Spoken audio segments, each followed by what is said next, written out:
y debe su nombre a su descubridor, Alexander Yersin. Y tenemos 3 especies principales, de la cual vamos a referirnos fundamentalmente a la Yersinia pestis, pero también tenemos 2 especies que producen actualmente cuadros de diarrea o gastroenteritis, que son la Yersinia pseudotuberculosis, o sea, parecía la tuberculosis, y la Yersinia enterocolítica. La yersiniosis o la yersinia son bacterias de animales, se consideran como zoonosis. El huésped principal de la Yersinia pestis es la rata y los roedores en general. De la Yersinia enterocolítica,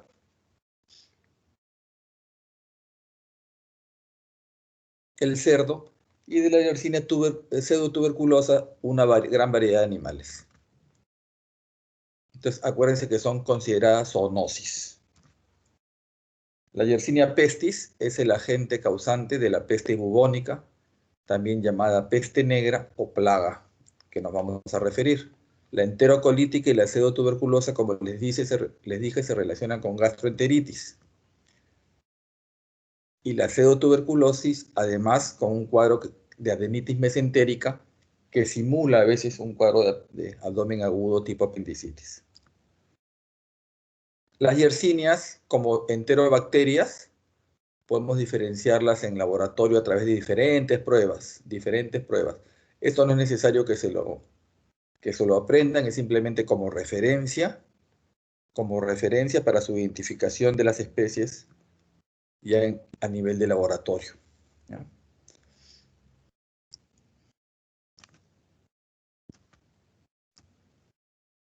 Igual, los medios de cultivo, en cada medio de cultivo dan diferentes reacciones dependiendo de la especie.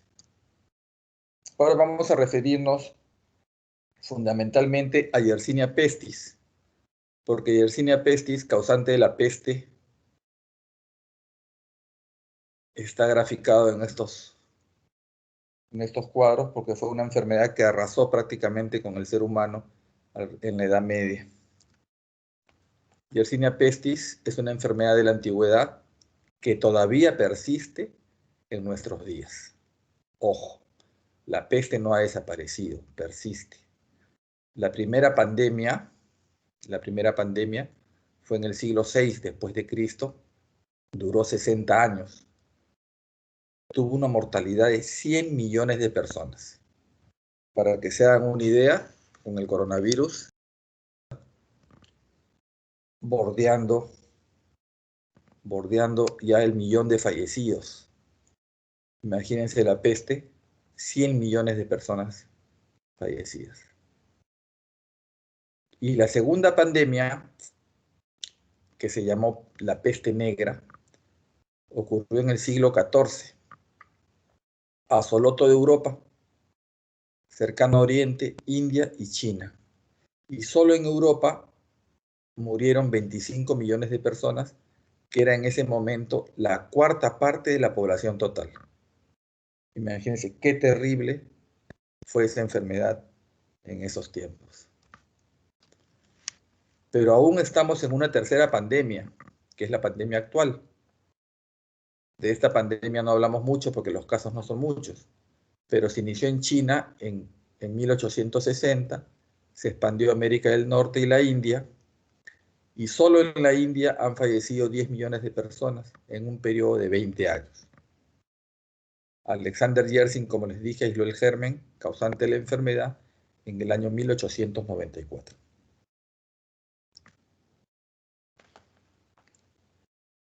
La peste, ¿no?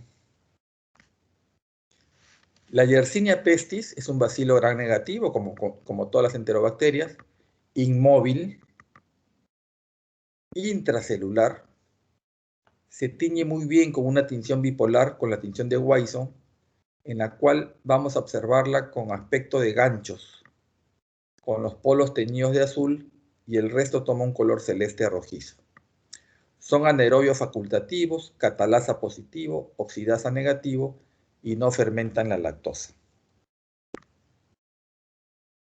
Esta lámina, que es la que íbamos a ver en laboratorio, se ve la Yersinia, esto como si fuera un gancho, estos antiguos que se usaban como para los pañales antiguos de bebé.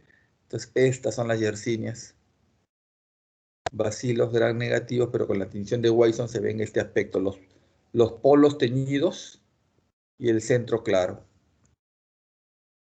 También se ve, bueno, en esta lámina no se ve muy bien, estas son las Yersinias. Acá lo ven como unas cadenas, ¿no?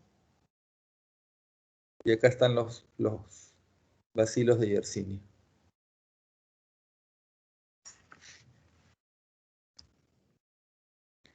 Microscopía electrónica, la Yersinia, algún día tendremos eso en el laboratorio.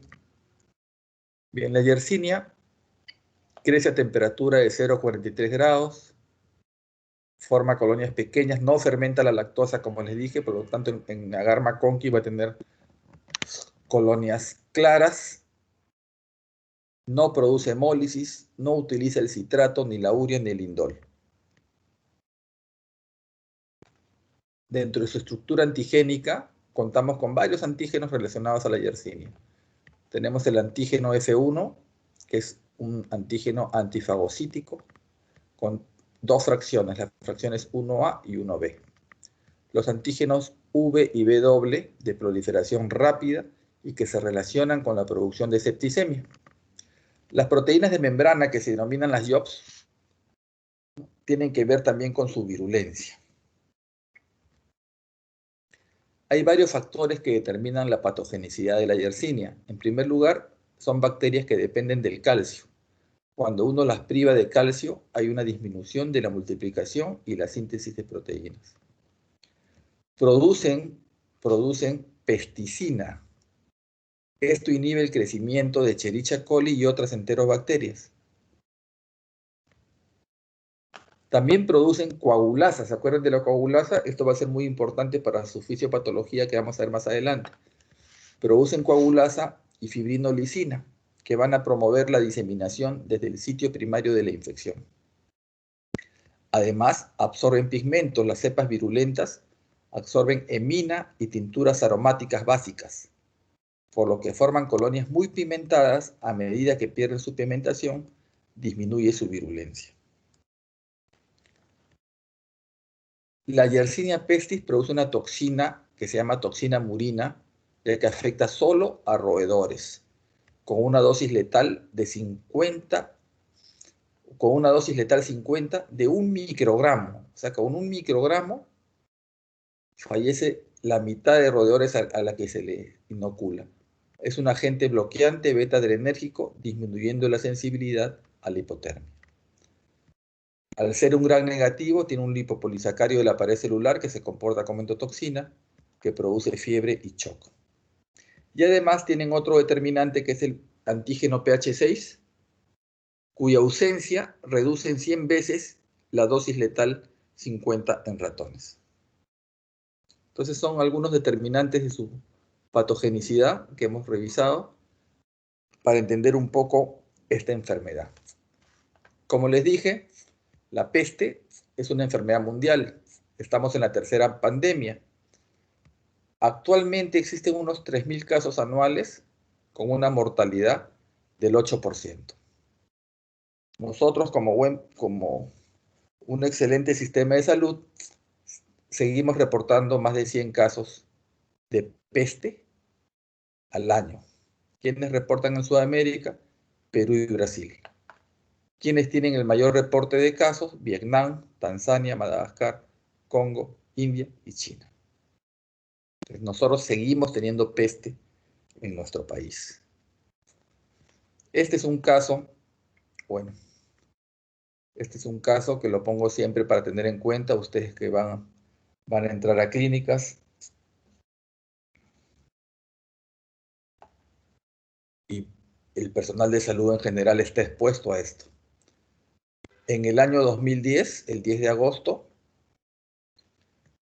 ese es un reporte del Ministerio de Salud. A fecha 30 de julio de 2010, el Ministerio de Salud de Perú había confirmado en la provincia de Ascope, región de La Libertad, a los que le va a tocar el Serún en La Libertad, ahí todavía tenemos peste, 17 casos de peste, bubónica en 12, neumónica en 4 y septicémica en 1.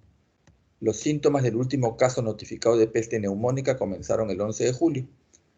Durante la investigación se aislaron 10 cepas de Yersinia pestis en personas, roedores y gatos domésticos.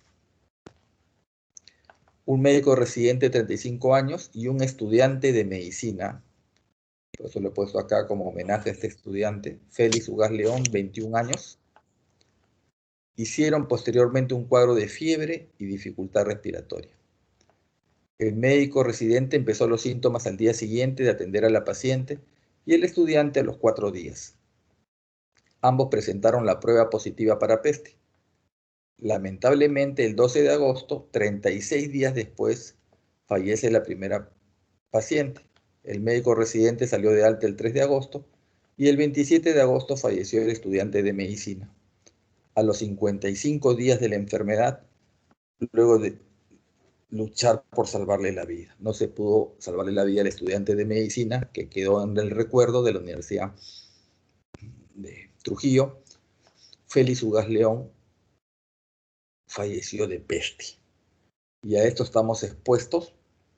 Ya con el coronavirus han fallecido más de 200 médicos, pero también los estudiantes de medicina, los internos de medicina, los residentes de medicina, estamos expuestos a todas este tipo de enfermedades. Entonces, como les decía, ¿dónde hay endemia? Focos de peste endémicos actualmente. En Perú, Cajamarca, Lambayeque, Piura, La Libertad. Ojo, norte, ¿ya? Zona norte. Cuando les toque Serún, tener cuidado porque es zona donde hay focos todavía de peste. En el sur, Lima, no hay foco felizmente actualmente. Ahora, ¿por qué la peste continúa? ¿Cómo se perpetúa la peste? Causada por esta bacteria, la Yersinia. Se perpetúa por 3 ciclos. Primero, los focos naturales entre roedores con transmisión por pulgas, roedores salvajes, transmisión por pulgas, es la llamada peste selvática o peste salvaje. Luego tenemos otro ciclo a nivel de la peste en las ratas urbanas, las ratas de la ciudad, transmitidas por pulgas también, y que es llamada la peste urbana o peste doméstica. Y la peste humana, o sea, el ser humano, adquiere la enfermedad por contacto con estos ciclos, ya sea con roedores salvajes o roedores domésticos. Y el hombre transmite la enfermedad por diseminación neumónica, muy raro por picadura de pulga humana. La peste urbana es la causa principal de las epidemias. Es una epizootia a nivel de la rata negra que vive cerca de las viviendas y se afecta principalmente la población de los puertos. Acuérdense de esto. Cada cierto tiempo los epidemiólogos hacen un censo de roedores. Entonces, se hace un censo de roedores. Cuando empieza a ocurrir la epizootia, o sea, cuando empiezan a morir las ratas, quiere decir que hay peligro de una transmisión al hombre.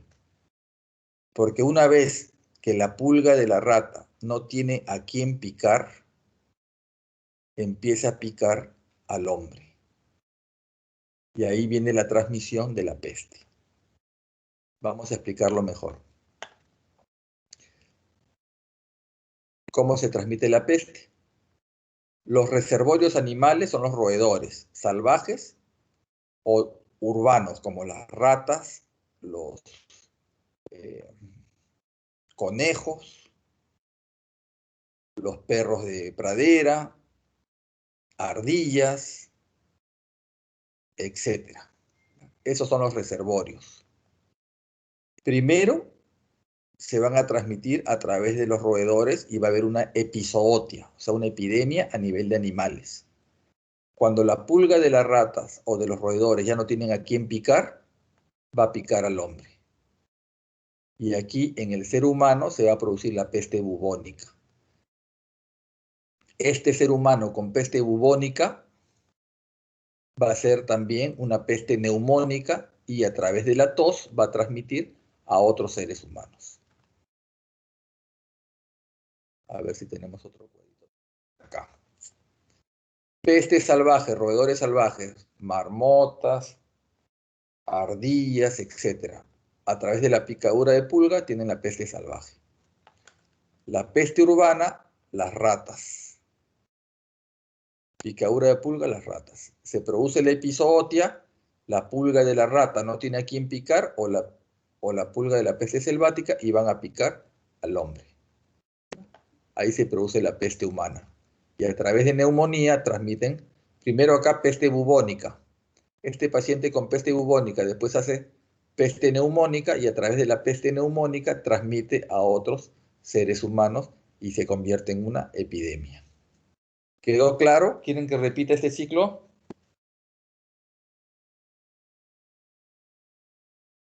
Sí, por favor. ¿Sí repito o quedó claro? ¿Podría repetir, por Repita, favor, por doctor? favor. Ya Sí, voy a repita, repetir. doctor. Ok. La peste tiene tres ciclos. Ya, tres ciclos. Una peste selvática por roedores selváticos y una peste urbana por ratas de la ciudad. El ser humano adquiere la peste por la picadura de la pulga de los roedores. ¿Ya? Si es en el lado urbano, por la pulga de la rata. Y este primer ser humano que se infecta a través de la pulga, de la picadura de la pulga de la rata, va a ser la llamada peste bubónica. La peste bubónica. Cuando él hace peste bubónica, puede evolucionar a una peste neumónica con afectación del pulmón. Y cuando afecta el pulmón, ahí empieza a contagiar. Este individuo no contagia, va a contagiar cuando hace la plaga o la peste neumónica. Y ya a través de la tos, contagia a otras personas que también van a hacer peste neumónica, que ya se convierte en una epidemia. ¿Ya? Entonces vamos a seguir insistiendo. Aquí vamos a explicar mejor. Tenemos algunos factores relacionados con las pulgas. En general, las pulgas de los roedores salvajes, felizmente, son ineficientes en la transmisión al ser humano, con excepción de la pulga de la rata oriental. Esa pulga tiene el nombre científico de Xenopsila keopis.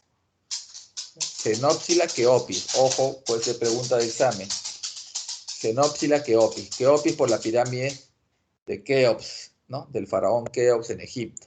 Porque ahí en Egipto es donde, en el oriente es donde más peste hay. ¿Ya? Entonces la pulga, la especie de pulga que transmite la plaga es la Xenopsila keopis. Los hábitos alimentarios restringidos limitan su amenaza para el hombre. O sea, felizmente la pulga de perro, de gato o la pulga del ser humano no transmiten la plaga. Ojo, no son malos vectores. Ahorita vamos a hablar de eso. ¿Ya?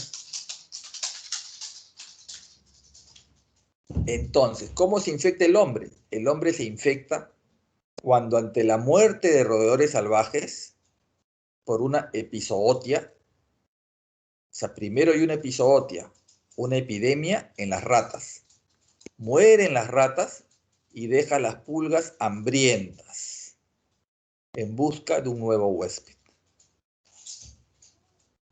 Felizmente, como les decía, las pulgas de gatos y perros son muy malos vectores, aunque se han relacionado con casos individuales de peste. Ojo con eso, ¿ya? Ojo con eso. Me imagino que a partir de esta clase ya nadie va a tener hámster, ni ardilla, ni nada en su casa. Entonces, Esta es la pulga, la Xenopsila queopis. ¿Ya? La Xenopsila queopis. Cuando succiona la sangre, acá se acumula la sangre. Cuando hace la picadura, acá succiona la sangre. Entonces, ¿qué ocurre? La pulga pueden sobrevivir hasta por 15 meses y resisten el DDT.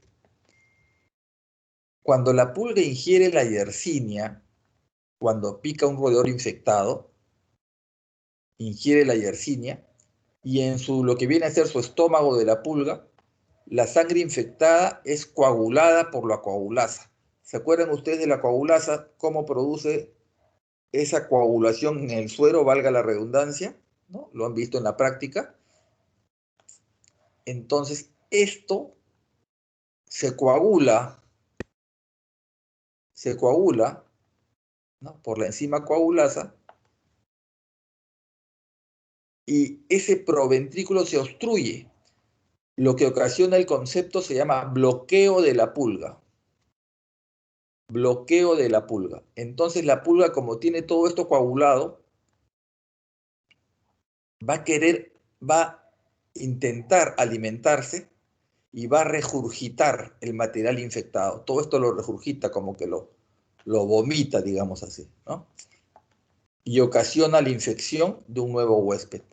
La pulga hambrienta también se vuelve menos exigente, ya no va a buscar ratas, ya no hay. Y entonces ahí es donde puede picar al ser humano. ¿Entendieron este concepto? Sí, doctor.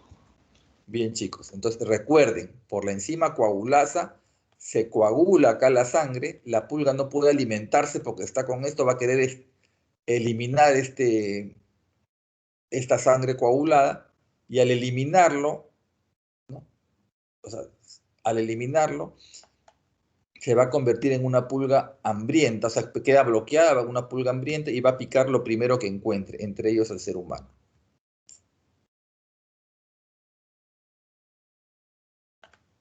Y luego tenemos los factores relacionados con los roedores. En países desarrollados, las medidas de prevención en las grandes ciudades han controlado la peste urbana. Pero hay géneros que constituyen reservorio de la peste selvática: ardillas, marmotas, ratones de campo, ratones de agua. Entonces, hay contrabando de roedores, y ese es un peligro potencial de diseminación de la peste. Entonces, ustedes se iban al mercado central y ahí se compraban su ardilla, o el hámster también transmite, y ahí están con su ardilla, y si la ardilla viene de Cajamarca, ya fueron, ya, porque ahí están llevando la peste. Pero en la rata urbana, la rata negra es el huésped principal de la pulga que transmite la peste. Los epidemiólogos hacen un censo de ratas, se van al río Rímac y miden cantidad de ratas por metro cuadrado. Cuando no encuentran las ratas, no es que Lima se ha modernizado y ya no tiene ratas, no, es que hay una epizootia, se están muriendo. Y si se están muriendo las ratas, esa pulga no va a tener a quién picar y va a picar al ser humano.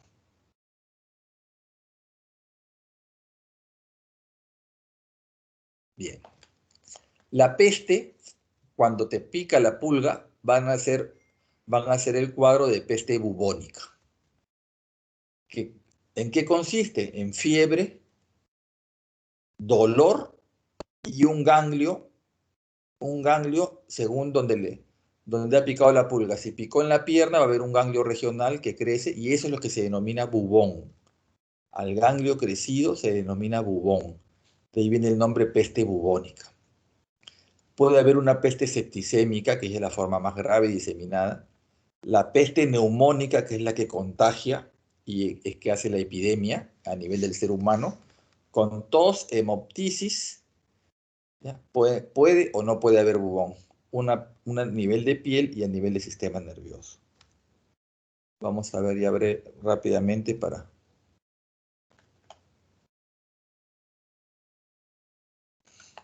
Entonces, la infección en el ser humano es un accidente. La tasa de mortalidad varía entre el 5 al 15%. La peste bubónica es la única forma de la enfermedad que ocurre en los seres humanos después de la infección a partir de un foco salvaje. El bubón representa el ganglio linfático regional infectado del área donde se produjo la picadura de la pulga. Los ganglios, o sea, el bubón puede estar a nivel inguinal, axilar o cervical, que son los más comprometidos. Depende de donde picó la pulga.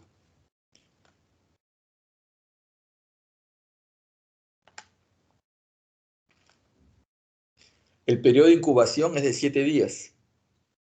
Los síntomas prodrómicos incluyen escalofrío, fiebre, malestar general, náuseas, dolor en extremidades y espalda.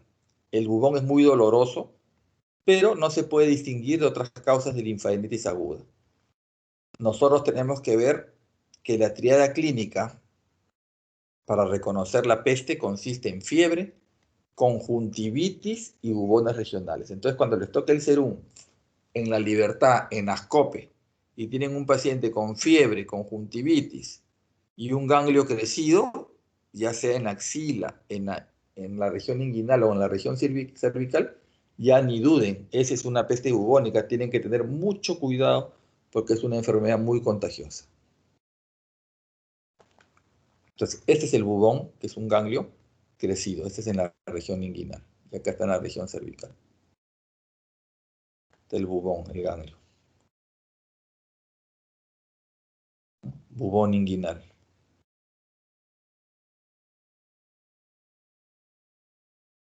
Acá también, no se nota muy bien, pero ahí está la imagen. Esto me ha hecho, bueno, estamos ahora en corona, pero en la Edad Media usaban estos trajes, con su mascarilla, los médicos de la peste. Simplemente en una casa hacían cuarentena, nadie podía salir y entraba el médico con su mandilón que le cubría todo, su palito para examinar y su máscara de la peste, ¿no? Que se ha hecho muy famosa en varios cuadros de pintura. Creo que esta es más efectiva que la máscara china que nos están dando ahora para coronavirus. Esto es, así iban, entraban a la casa, simplemente veían quién sobrevivió, quién no sobrevivió, para dar el alta o no. Así que en toda la historia hemos estado nosotros con nuestra mascarilla y expuestos a pandemias. La peste neumónica, como les decía, es la causa inmediata de muerte. Hay derrames pleurales, hemorrágicos, y se adquiere pues por inhalación de gotas de saliva de otra persona infectada. La peste neumónica es tan digamos, fulminante que si el paciente no recibe tratamiento muere en el lapso de 48 horas.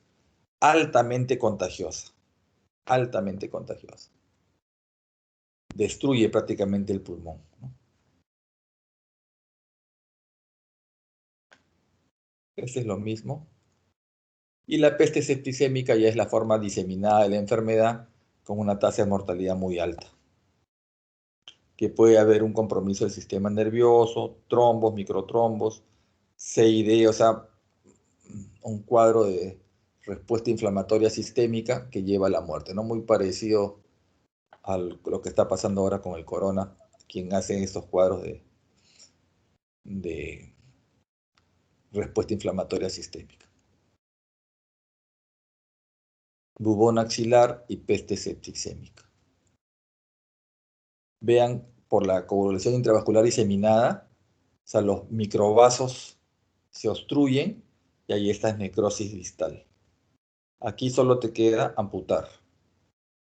Amputar a un nivel y esperar que esto no ascienda, porque si no el nivel de amputación tiene que ser más alto, ¿no? Piernas, manos. Miren qué terrible esta enfermedad de la peste, que todavía, como les dije, tenemos en nuestro país. Tratamiento. Al ser una bacteria, felizmente hay algún tratamiento, pero lo más importante sigue siendo la prevención. ¿Con qué se trata? Con streptomicina. También se puede usar cloranfenicol, tetraciclinas.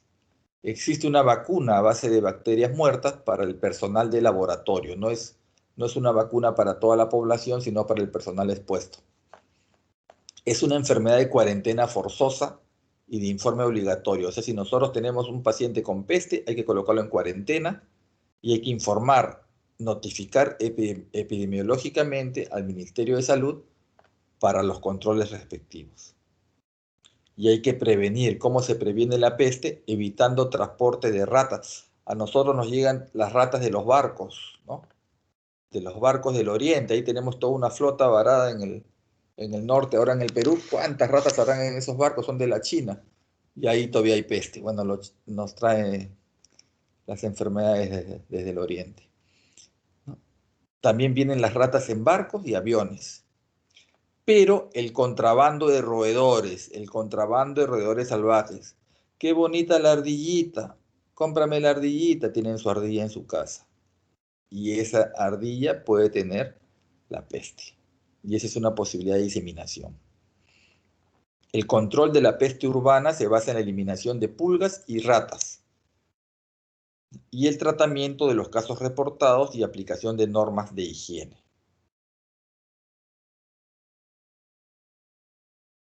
Muy breve las palabras en relación a las otras dos yersinias que también son frecuentes, pero sus cuadros son menos graves, pero hay que conocerlas de todas maneras. Como les dije al inicio, Yersinia enterocolítica y pseudotuberculosis se relacionan a diarrea. En este caso son móviles, o sea, poseen flagelos. En el caso de la pseudotuberculosis tiene 6 serotipos, con su antígeno O o antígeno H, como la salmonela, recuerdan ustedes, ¿no? Su antígeno V y W también presentes. Si la vemos al microscopio, va a tener los flagelos.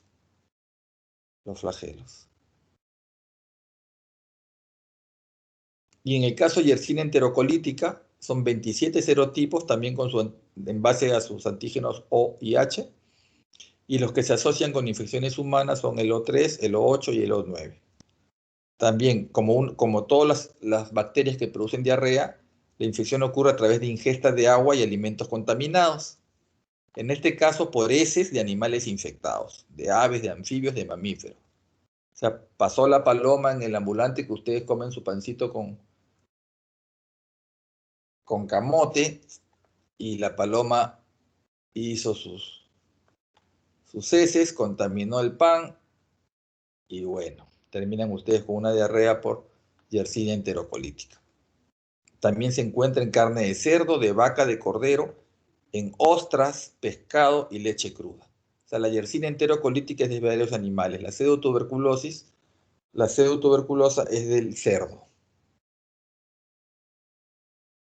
Entonces, ¿qué van a ver? Diarrea, acuosa o disentérica. Es importante esto de la adenitis mesentérica en el caso de pseudotuberculosis sobre todo, porque esto simula una apendicitis. O sea, el paciente viene con dolor abdominal y si está el ganglio crecido a nivel de fosa ilíaca derecha, simula una apendicitis, entran a operar, igual sacan el apéndice, pero hay que siempre hacer el descarte de una adenitis mesentérica, que simula cuadros de apendicitis aguda. La prevención, como para cualquier diarrea, lavado de manos y medidas higiénicas y tener cuidado con los alimentos donde se consumen. Bien, chicos, esa es la clase del día de hoy. Si tienen alguna pregunta, voy a grabar la asistencia. Déjame ver un ratito. Doctor, a mí me sale la asistencia. Ya, tengo 49 participantes. ¿Ya? ¿Qué le hizo para que le mandes al doctor Leiva?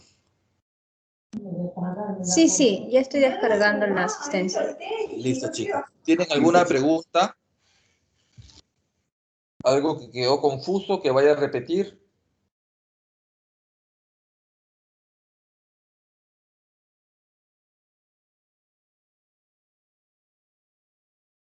Bien, chicos, entonces damos por concluida la teoría. ¿Ya? Acuérdense que todavía tenemos peste en nuestro país. El coronavirus no es la única enfermedad que estamos enfrentando, aunque felizmente esto afecta todavía a pocos casos a nivel del norte. ¿Ya? Pero estar atentos, pues es una enfermedad muy contagiosa y que puede terminar con la muerte de la persona infectada. Ahí lo dejamos.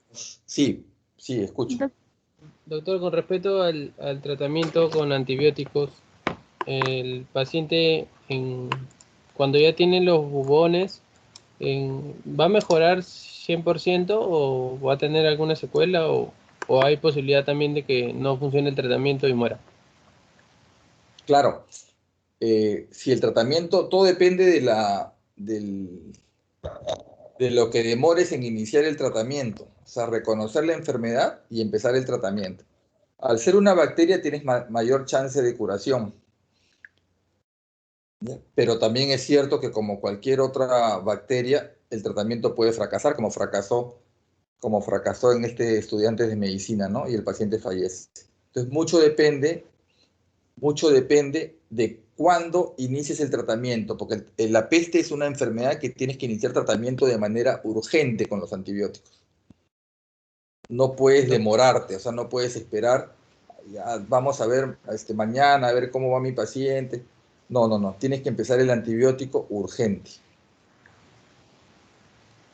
Ya, pero con respecto a la triada clínica, la fiebre, conjuntivitis y bubones, ¿los bubones en cuánto tiempo aparecen una vez que ya la Yersinia ingresó al organismo? Claro, una vez que produce la picadura, acá les puse yo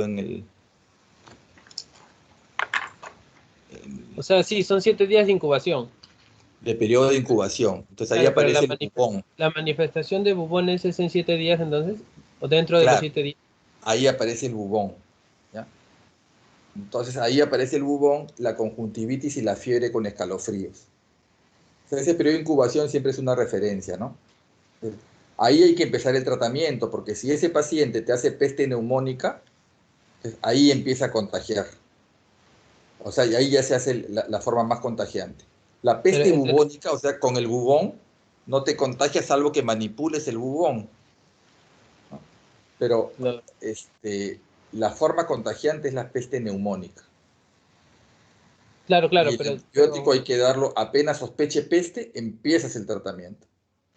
es decir, apenas tenga el bubón, porque está dentro de la triada. Claro, porque si no ese paciente te va a hacer peste neumónica y se va a poner a contagiar al resto. Y también puedo sospechar que tiene peste bubónica por nexo epidemiológico. O sea, si veo que hay otros pacientes que están con peste y ya tiene fiebre y conjuntivitis, pero no tiene bubón todavía, ya puedo iniciar el tratamiento. Si estás en una zona de peste, si no pierdes nada con iniciarlo. Ya, Sí, eso es cierto. ya, gracias. Muy bien, chicos. ¿Alguna otra pregunta? Bien. Entonces lo dejamos ahí. Ya nos vemos para la siguiente clase que me van a mandar el nuevo cronograma, ¿no? Sí, Doctor, ¿podría con sus diapositivas, por favor? Sí, yo les cuelgo en el grupo, ¿ya? En el esto de microbiología.